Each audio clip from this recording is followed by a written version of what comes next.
Welcome to Southern Standard on Sports, sponsored by Brown Reddick Ford. And we have a couple of great guests this week, as usual.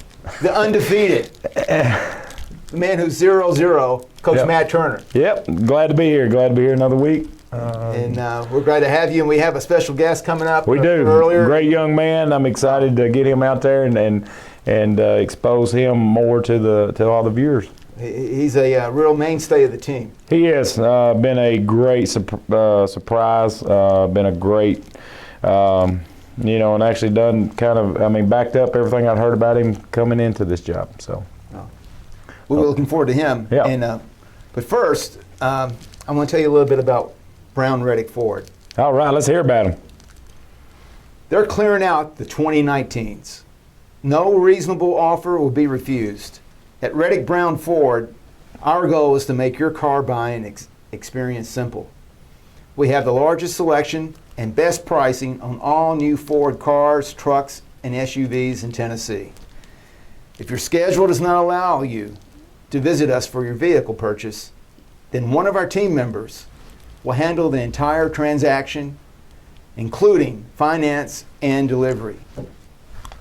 Brown Reddick Ford brings the dealership to you, and we're glad to have them as a sponsor of Southern Standard on Sports. Yeah, welcome aboard.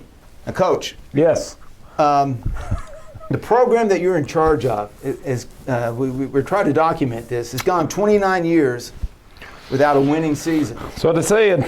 I'm counting it up. It was 9 coaches between 1990 and now that tried to get a winning season, and you're taking the bull by the horns and led this team to 6 straight wins this season. And you had a few days to think about it. Siegel was a tough game last Friday night, but it's a milestone, and you got the monkey off this program's back, and you're guaranteed Warren County football winning season. Well, how are you feeling about it now after thinking about it for a few days? Oh yeah, we did what we needed to do. We came home with a win. That was the most important thing. And of course, people said, we're learning. Every game this season is brand new. Everything is, every week there's a new, well, we've never done this. We've never done that. We've never done this, Who would have thought we'd ever been going to Rutherford County in a trap game such a scenario? And as a coaching staff, we knew, but young teenage boys, they see a record and fans that doesn't see the inner workings and watch film and really, all you see in the paper is Siegel 0-5. Warren County's 5-0 at this time. We ought to just smoke them, and that's why we play the game. We can't go off records alone. But the team showed that they are a good football team through all the adversity. Still played, and obviously I felt that we played. We had some spots that we played pretty poorly, but overall the kids played well. And found a way to win and refused to lose, and we talked about it Friday night after the game. We was never really behind on the scoreboard ever in the game, but man, it felt like we was trailing the whole game. Well, one difference, those your first 2 opening drives, and it was I don't know if it's the first game, but with the coin toss, you actually had to kick to them, Mm-hmm. and so you didn't receive the opening kickoff. Mm-hmm.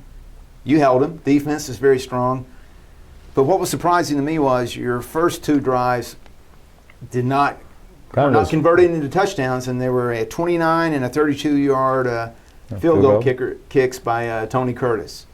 What did you sense on the sidelines at that moment? Did you feel like, hey, this is tightening up? These guys are tougher than we No, thought? I felt like, I think that, obviously, Siegel's defense had some good D linemen. They had some good fast get off as far as like explosion off the ball, and shock the offensive line, because I challenged the offensive line during halftime because I felt like Siegel was winning it in the trenches. That's why, of course, the offensive line got a lot of publicity last week, and pub as we call it, and I think they like to call themselves the Syrup Squad. The Syrup Squad. Or Dirty Doug. Well, of course, his thing, right? Either way, all of that stuff, that's probably why linemen they can't handle that pressure. I mean, that's because then they get fluffed on how good they're doing, and they get a little complacent, and then of course you got Siegel here that's wanting to try to prove something. They came out and wanted to, and made a statement. And I felt like also, I mean, it's like I said, it's all new. It's new for me, new for my coaching staff, new for Coach Schultz. And in my mind, I was telling the guys, just settle down, just settle down. It's like we was trying to rush it to punch that ball in the end zone. We was wanting to just force that we're the better team. And Friday Night Lights and Region 3 6A football, it can go any way, and we was at their house, and I think we, and of course that first drive, it didn't really go the way we wanted to. We came away with 3 points. They get the ball back. We called the punt block. We blocked it. It'd been nice to scoop and score there, but it's like we was doing good things, but we had this, we doing this, and we got there, and then kind of, fell short on that second drive and had to settle for another field goal, and so you could just, people, of course, everybody was kind of, well, what's going on, because that was the first time we had not been explosive like we had been, And I thought they did a pretty good job of containing you as well. They did. They had a good game plan. Like I said, the D-line and they're the athletic football team. And I told you, Coach took that job over in January with no spring practice, no fall, no 7-on-7s, no fall scrimmages. So technically that team is going to win some ball games before it's said and done. And of course, coaches got them on the right path down there at Siegel. Yeah, I think Coach Renshaw, after the game, actually told you how much fun he had watching your team play. But he also said, I should have started the season off with number 3 at tailback. Of course. Receiver. But in the first half, the only score that Siegel had was that return of a kickoff for 90 yards. And I believe that was their only score in the first half. I think so. I thought that was in the second half. Was that the second half? Maybe. Well, I could be wrong there. But either way, that was the first score. Either way, but yeah, that was a big momentum swing. And of course that was a miscommunication with Tony and myself. There was a 90. We could be wrong there, but either way, and then of course that young man, they call a perfect play against a perfect on that post wheel that they ran because Kaysen carried number 3 out to the flats and he turned it up. And so Kaysen's expecting that the Falcon or our free safety would carry him, but they had ran him off with a post. And so that was a great call play by that on that big pass that they did score on. They were big plays. Mm-hmm. That's what they struck on. Right. And they had some, that number 3 was good to run down the sideline, he was quick, some havoc, and he was a pretty good defensive back as well. Right, very, very good athlete. And he was a good football player. He understood how to press and make you miss, so. Well, I don't want this to pass without noting that, like you mentioned, it was at Siegel. You have beaten your 3 region opponents, all in Rutherford County, on the road. That's impressive. That's a feel-good moment. And another high mark in this game was that C.J. Taylor passed 1,000 yards rushing. Mm-hmm. Had, I guess, 188 yards. I had 171, but right. my stats are questionable. But C.J. had one big breakaway run, but he was grinding, and it was a game that was a lot of sort of like Blackman. We were going to keep just running the ball and smashing in. We did, and of course, in the game plan this last week. Yeah, they was more. What would you say? They was more. A little more. Yeah, they was, and we should have hit it a little bit more. But I think Siegel had a great defensive game plan, and it was a good football game. That was a good Friday night football game. That's why, like I said, this an 0-5 team out of Rutherford County is still not a typical 0-5 team. And I was sort of lost at the end of that game in terms of feeling like the celebration at that moment, it was almost anticlimactic to me. Because there was some frustration with the way that the game went, and you were you commented that it's been a weird season. Very. COVID and everything's sort of a blur. Mm-hmm. But you got through it. Mm-hmm. This team is grinding, and it's in a normal time. I think that we would have some kind of celebration. Is there a pep rally planned this week for outside or any I don't think shape so. or form? So I don't think so. Well, I mean, the general public can do whatever they want to. My job, first and foremost, is keep these football players safe and healthy and on the football field, So that's why, I'm making them be vigilant about the COVID and understand whether people believe this pandemic's real or not. A positive test is a positive test, and a positive test can quarantine us just like it did Blackman. Blackman's quarantined for 2 weeks, and they're missing their biggest game against Oakland. And not only, they're playing Oakland, and that affects. People don't realize that this football program, without this football program, the band has nobody to play for. The cheerleaders have nobody to cheer for. The dance team has nobody to perform in front of. This football team, and I think that these boys at Squad 52, they understand that. This is bigger than us. And so I'm doing everything I can to make sure that doesn't happen. So, I'm not going to have my football players at a pep rally in the general public's eyes, and it's not because, and trust me, do I want them there? Shoot, yeah. Do I want to be in a pep rally and let the kids enjoy that? Absolutely. Do I want them all in the high school instead of this virtual program? Absolutely. And I think, but at the same time, I've got to put our kids in the best. I got to protect my kids. But if I understand you correctly, the concern is that if we have a gathering and somebody comes into that gathering, not on the football team, right, and then test positive the next day, then a lot of the football team would have to be quarantined. Well, however that tracing is going. Exactly, and of course that tracing, and it's tough. It's so tough. Our health services is got such a daunting task with that. And it's been tough enough with just half the students in there, and the studies that I've read and stuff like that. After every time there's a big gathering or there's a holiday, there's obviously going to be a spike and that's, to me, that's common sense. That's not nothing stupid or out of the realm.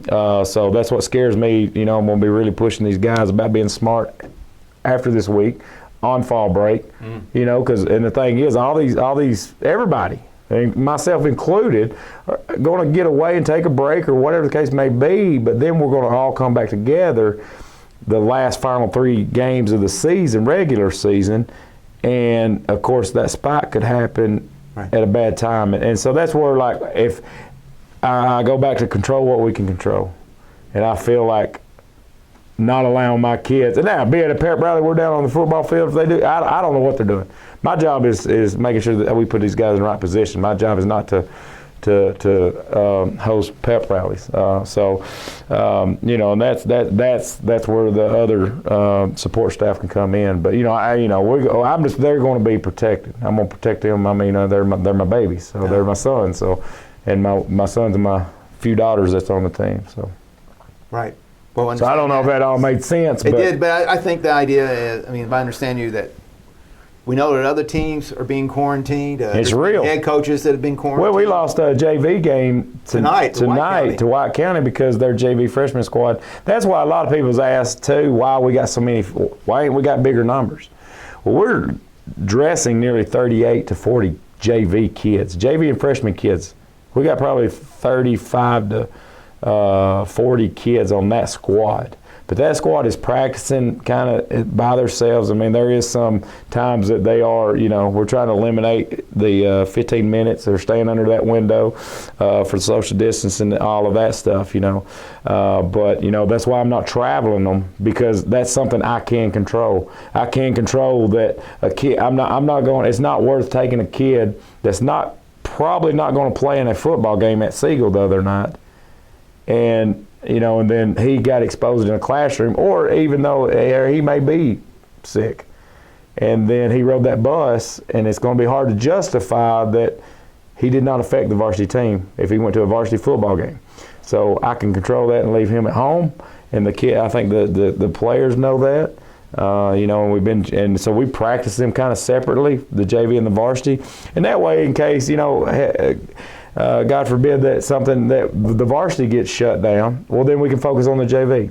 Or if the JV gets shut down, then we can still focus on the varsity. So, you know, and I mean, there's a lot to all this stuff. You know, I mean, you know, it's just it's why I tell them it's that big, beautiful bubble, and it's beautiful. You know, but you got to keep rotating it so it don't pop. You know, and it's very fragile. What we got going on right now in Warren County is very, very fragile, and obviously anything with the success that we're having is. It makes everybody have to take extra precautions and think a little bit differently. And, well, not be selfish. Well, I know we have a person that when I was interviewing the syrup squad last week. Oh yeah, here we go. He said he's the most responsible member of that squad. He's pretty much a leader by example, and I think by force at times. Need be. So. You want to tell us who we're bringing in, Coach? Yeah, we're excited to bring in Braden Bottoms. Braden Bottoms is a guy that, you know, when I took this job, you know, he was one of those few guys that's like, Coach, man, if we could get this guy. He played football in middle school. He done this, he done that, you know, and due to the circumstances of the current situation that was in, you know, he was focused in on baseball, and I've never claimed to know anything about baseball, but I've heard he's pretty good at that sport as well. You know, but you know, we kept laying on him, and he actually came out and wrestled for half a year for me, and would have probably went on to and went to the state tournament just because he's a natural athlete and aggressive, and that was sophomore year. But then of course baseball comes around early in the spring, you know, and of course, and I get it, you know, and which that was fine. But, you know, kept on this young man, and of course, yes, he has, you know, it came in. I was excited to get him out after summer, after all this COVID and stuff. Of course, you know, his dad has that Bottoms Heating and Air, and he was working with him. Plug in. We promote that. There you go, buddy. But no, I say all that to say this. You know, I would pass them when I was turning wrenches and mechanicking in the summer. I passed them 2 or 3 times, loaded up with HVC, and Braden was falling right in there. And I think he's already talking about colleges, and maybe if he gets the opportunity to play baseball or football at the next level, maybe getting his business degree or mechanical engineering degree. But I think he liked those dollar bills. That's what CJ said. He had to talk him down. Maybe give up some money. Give up some money, and that's hard in high school. He wanted to come play football, so you can give up a little money for a while. But yeah, you know, he came out, and I kind of, you know, dangled a carrot in front of him and said, "Hey, man, I'll use you as a fullback, defensive end, you know, whatever. You know, you give these guys the opportunity to think they're going to run the ball, and they're hooked." But about 2 or 3 days into that, he came to me and said, "Coach, if I need to play offensive line to make us better, I'll do it." I knew right then that this was a special young man, and he was going to help us tremendously. And you know, and of course, he came in and played the center position. You know, and then Dirty Doug was playing guard, and Doug was hampering a hamstring injury that's kept nagging. Our guards are very mobile, and they're very moving all the time. And so we made a decision to kind of, you know, and I think midweek we kind of said, "Hey, you care to go to guard and let Doug play center," because the center was more one-on-one blocking right there, and we've been rolling with that ever since, you know. But I've been very impressed with because other than a few special teams play, he's on the field the whole time. I look at Coach Harris all the time that coaches their D-lines like, "Would you please get Bottoms a break on defense a little bit," you know, because that's the way we try to rotate them and get them some breath. But yeah, you know. Well, we're excited to have him. Yeah, I'm excited to see how he goes and how this happens. Yeah. But anyway, Braden Bottoms. Let's bring him on. Yep. We're back. Southern Standard on Sports, sponsored by, brought to you by Brown Reddick Ford, and we have a special guest, Braden Bottoms, a senior, who is a mainstay of the syrup gang. I mean, syrup squad. But you've been playing a line here, both offensive and defensive. How old were you when you started playing football? I know was it baseball first for you, then football, or? Baseball definitely came along first, but as far back as I can remember, I was playing both. I would say 5 or 6. I started playing football at the Pee Wee League, which we're not able to have one this year, if I'm correct. Right. But that's where I started. That's where we all started on the football team, really. Well, there's a big group of seniors and especially on that offensive line that was on the 8th grade team that went 8-0. Mm-hmm. Do you feel like you're repeating history here? I'm a winner. I do not like losing at all. I've never been a good loser, but in a way, yes. I truly believe in my heart there is something special with the class of 2021. And I believe there's a chemistry there that hasn't came through the school in a while, or a lot of people don't get to experience. I feel like we're all got that brotherhood and play for each other, and I feel like there's a lot of athleticism too as well, a lot of strength and a lot of speed. Well, it's got to feel good breaking a 29-year losing streak in terms of season records. Feels So great. you had real success in the 8th grade, which, we don't usually talk about middle school at this point, Mhm. but you're 6-0, and that's a great thing. And to help this team, Coach Turner asked you if you wanted to move from center over to guard. How do you like playing guard as opposed to center? I'll really and truly, I would do whatever that helps the team win. Whatever Coach Turner asks me to do, I'm normally going to say yes. But it's just line on line. You're in the trenches, and there's a lot more to guard. There's a lot more movement. You're having to do a lot more. Center, you're normally just on the nose guard. You're having to move around a lot more with the guard position, and a lot more running and pulling and different blocks and stuff. So do you feel like, are you a little more exhausted because you play both ways? Is that playing guard, or are you feeling a little more tired when the game's over? No, not at all. Okay. No. Well, this past week went up against an 0-5 Siegel team, and were they tougher on the field than you thought they were on film, or anything surprised you during the game? No, I mean, the thing that probably surprised me the most was the way the defensive line came off the ball. That was the thing that probably struck me the most. But like Coach Turner said, an 0-5 Rutherford County school is a scary team. They have nothing to lose at that point. Rutherford County always seems to produce athletes. So a team with athletes on it that is 0-5 is a scary team. And I feel maybe, I don't want to say we overlooked them, but in a way I feel like we did. And I think it was a shock to most of us. Well, it was a testament to the character of this team and the dedication that you won that game, got through it. Now, I know that Cookeville was an opponent of yours in baseball. Mm-hmm. They're sort of a nemesis. Yes, And absolutely. you're seeing them this week, and it's homecoming. It's COVID-19. Mhm. It's a pandemic. You're not going to have some of the normal homecoming things. How do you feel as a senior? Do you feel like some of your senior year has been taken away from you, or does being 6-0 make up for some of that? 6-0, I mean, is a great feeling, but yes, when it comes down to it, I feel like there is certain things we're kind of getting to miss on, the memories. I mean, there's a lot that could go in the homecoming that we are having to miss out on this year due to COVID, but I mean, normally this time you'd be making a float, right? I would. Be somewhere putting a float together. Probably not as much as I normally would since I'm playing football now, but yeah, there'd be floats, we'd have the parade and all that, and that unfortunately doesn't get to happen this year, but you just got to roll with the punches, as Coach Turner says, reset. Okay, and I don't know if things have changed a lot for you in terms of like you played football last year and this year, and baseball. You're a pretty serious baseball player. You play catcher, right? Yes, sir, I do play catcher.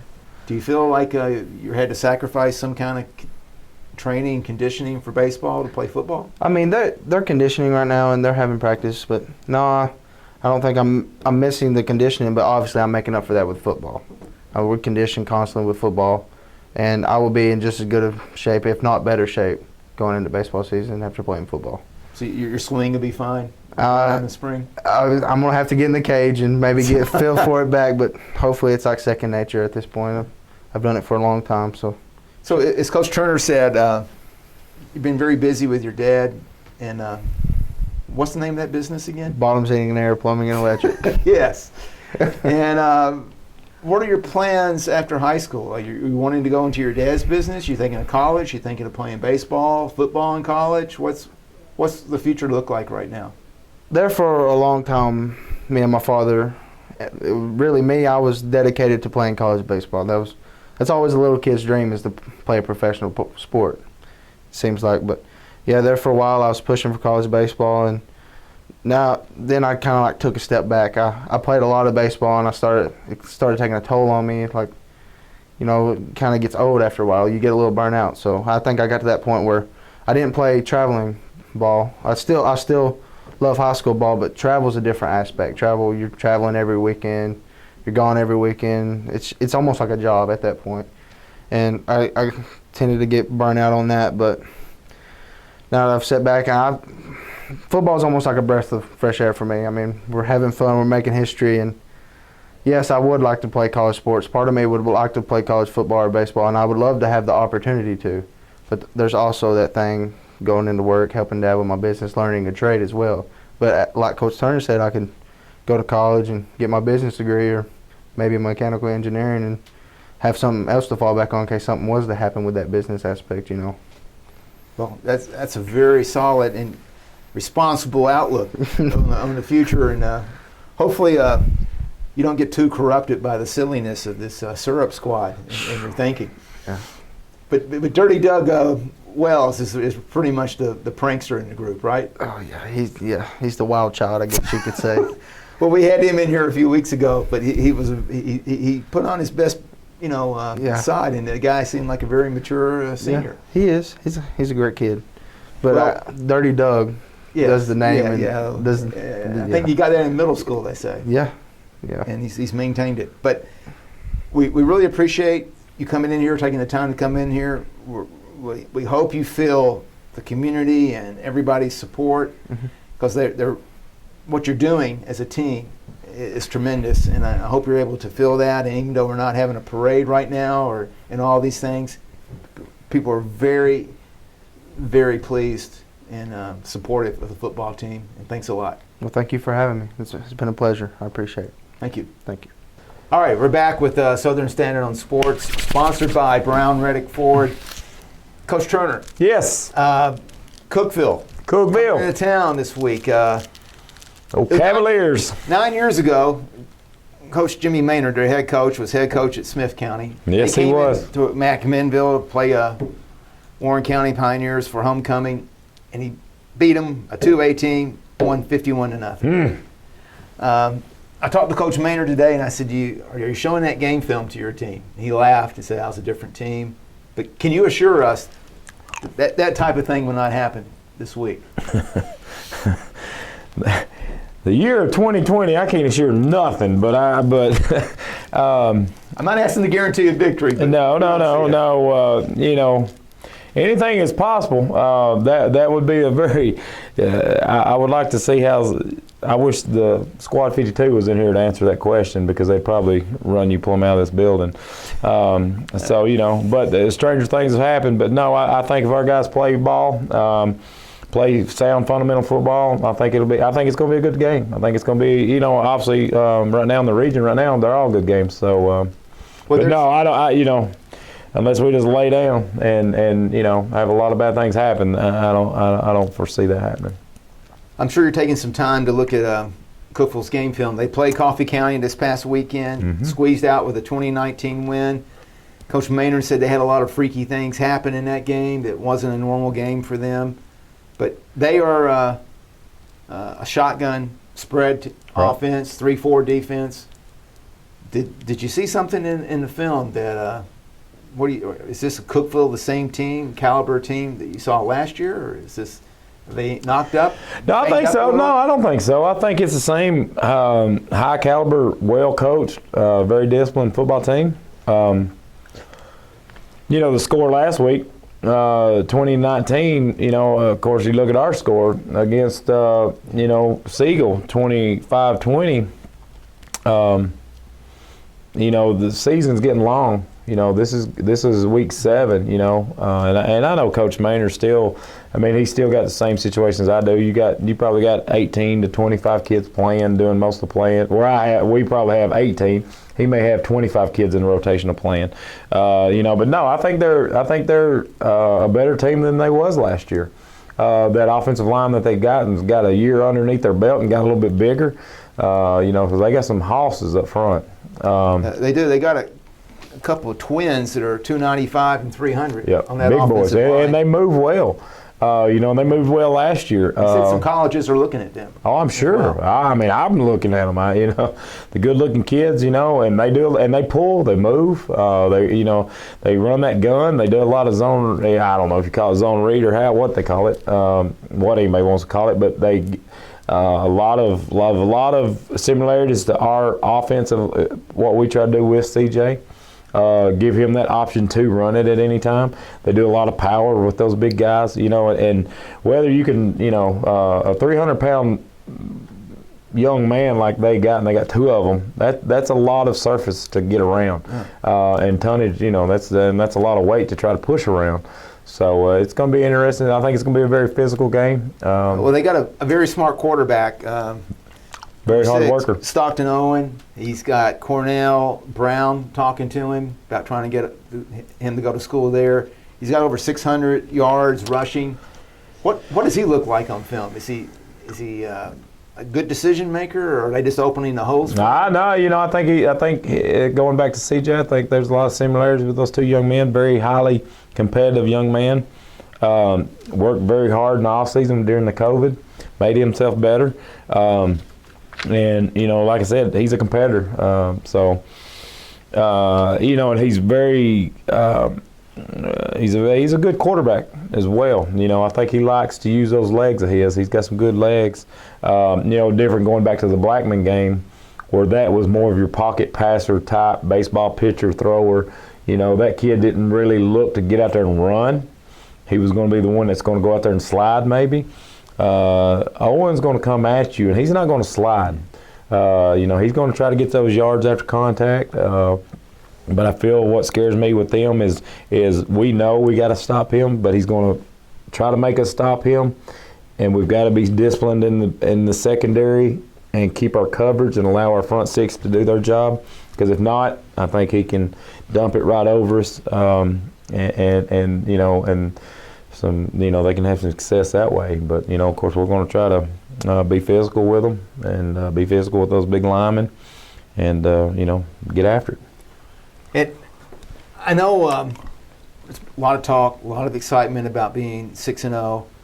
Well, it's created a different kind of like approach to this time of season than Warren County is used to, because you actually start thinking about playoffs and positioning in playoffs, and each victory gives you a better position, hopefully, in the playoffs, because the way it works, the top four teams go, and you play the top four teams from the other region. So one plays so you're forward. 4 in the region, you'll be playing the first team. If you get the third, you're playing the second. Right. The higher up you go, right now you're tied for first place with Oakland. Yeah. And if you finish first place in this region, you play the number 4 team out of another region.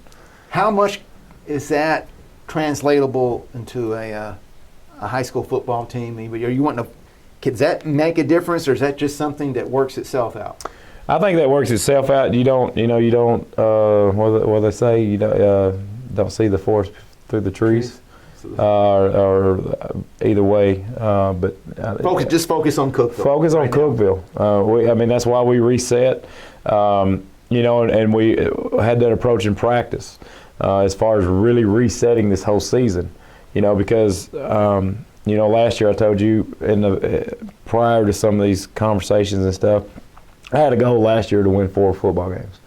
You know, now last year we won 4 football games, or that was a goal that I had set for myself. And if somebody had told me we'd have won the 4 games that we won versus the 4 games that I thought we was going to win, it had been totally different. But I also felt that I set myself short. And there's another quote out there talking about, you know, make sure you don't set your goals too low, because what if you meet them, then what's next? Right. You know, and of course I know producing a winning season, regular season winning football team was a huge goal for us. You know, and I think the kids focused and stayed on task, and who would have, I don't know if you'd have questioned them at the beginning of the season on a blind study and thought they would have accomplished that in the first 6 games. Right. You know, if that would have been the answer, you know, that they thought they would have. There was no doubt that they thought that they could have a winning season. But to do it in the fashion that these young men have done it is outstanding.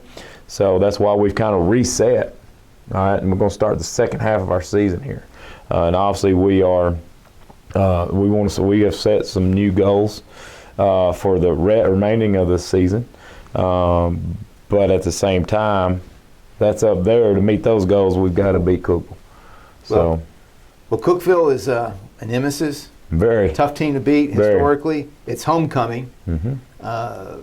There's rumors that they're going to celebrate the 1980 team. They are. 40 years, and that Jeff Womack from that team may show up. Yep, and there's there going to on be. the I sidelines. think there's going to be some other interesting characters from that team in there. And I think Mr. Womack's going to. I think he's doing everything maybe to try to be there. But yeah, I'm excited. And if not, it's that whole squad is it's a neat because I grew up listening to that, hearing those stories. Well, that's of course, the last team that was 6-0. I Yep. think they went to 9-0. They did. So you're knocking on history. It'll be I think it's going to be good weather, a little cooler. big football. And people will still get tickets the way they usually do. It's I think so. Go fan. Limited to 1,800 tickets still. I think it's actually 15 is what Coach Wilmore, but 15. I don't know. I'm going to talk to him tomorrow because we had some Coach Sullins caught me in the hallway today after practice and was talking about because he saw where Blackman. When we went to Blackman and at Siegel, they kind of used that track as a seating area as well, because I want these kids. There's plenty of It's like room, you was talking there's about plenty of with- room on the other side too. There is, and I don't know, but I'm pretty sure Cookeville will travel pretty well. Cookeville usually travels pretty well because they know, and I think Cookeville's got the same stakes on as far as playoffs on the line as we do. This is a big game, very big game. This is the biggest game we'll play this week. So. Is there anything you're seeing on film that Cookeville's doing that you see tendencies, things that you can tell us, just us right here? What have you seen on film that that you're going to take advantage of? That I'm going to take advantage of? I don't know about that. We got some reads. You say, hey, they cheat here in this situation. We're going to take advantage of it. I wish I could find those tendencies. Okay. I really do, but no, there's no tendencies.